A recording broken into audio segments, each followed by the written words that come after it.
नमस्कार दोस्तों, हमारे चैनल डिफरेंट मूड्स में एक बार फिर आपका स्वागत है।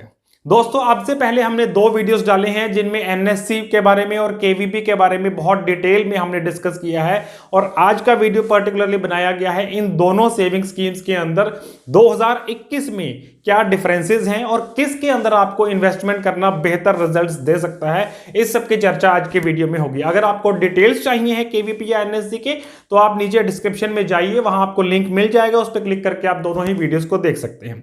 दोस्तों, पहला जो डिफरेंस है वो है इसके टेन्योर को लेकर। टेन्योर हम सब जानते हैं कि एनएससी का 5 साल है, केवीपी का 10 साल और 4 महीने हैं। जिनके एनएससी या केवीपी पुराने हैं उनकी बात नहीं कर रहे हैं यहां बात हो रही है अगर आप इस समय इन्वेस्टमेंट करते हैं, यानी 2021 में अगर आप इन्वेस्ट करते हैं। एनएससी 5 साल का है, केवीपी 10 साल 4 महीने का है। आप हालांकि दोनों ही सेविंग स्कीम्स को प्री मैच्योर कर सकते हैं, लेकिन फिर भी केवीपी को प्री मैच्योर करना आसान है बजाय के एनएससी के। केवीपी के अंदर इन्वेस्टमेंट के बाद 2.5 साल अगर निकल जाते हैं तो उसको प्री मैच्योर करने का आपके पास कोई भी कारण हो, कोई आपसे नहीं पूछता है, आप उसे किसी भी समय बिना किसी पेनल्टी के प्री मैच्योर कर सकते हैं।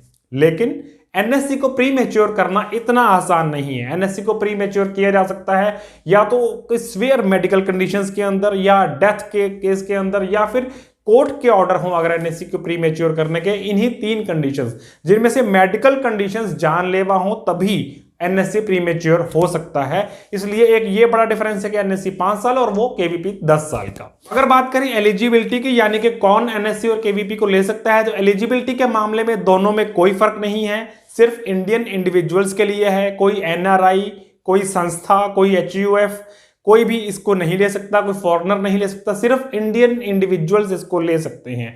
दोनों में यह भी समानता है कि चाहे माइनर हो या मेजर हो, गार्डियन अपने किसी बच्चे के नाम पर लेना चाहे, हर तरीके से हर इंडिविजुअल के लिए एनएससी और केवीपी दोनों ही स्कीम्स अवेलेबल हैं।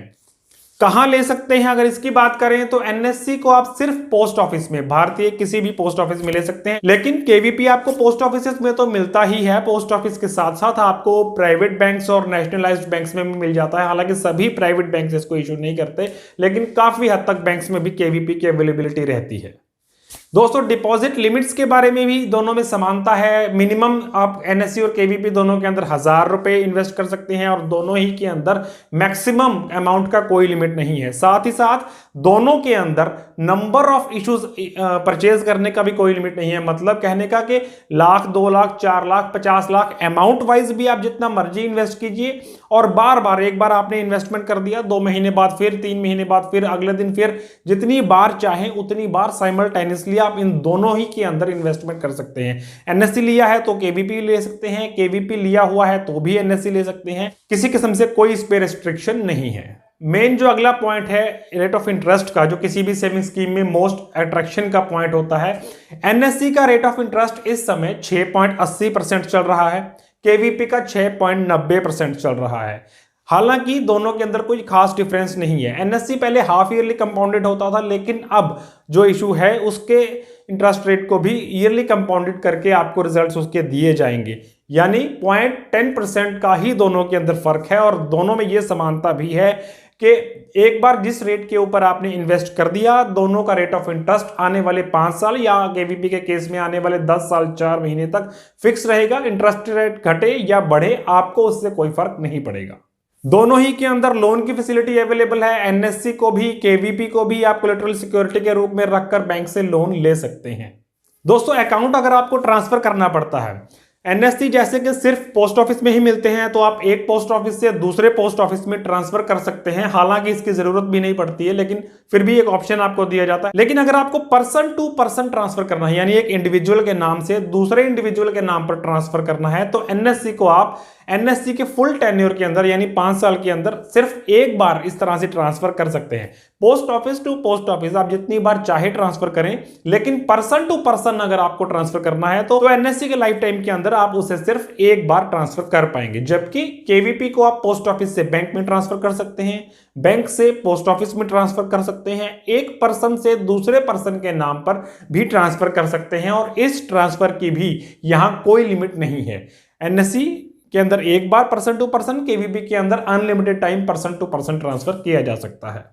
दोस्तों अगला जो मेजर फर्क है वो है टैक्स सिस्टम को लेकर। केवीपी आपको पुराने टैक्स सिस्टम में, नए टैक्स सिस्टम में, दोनों ही तरह के टैक्स सिस्टम्स के अंदर कोई किसी किस्म की इनकम टैक्स की छूट नहीं दिलवाता। एटीसी, एटीडी किसी भी सेक्शन के अंदर इसकी इनकम टैक्स की कोई छूट नहीं है, लेकिन यह फायदा मिलता है आपको एनएससी के अंदर।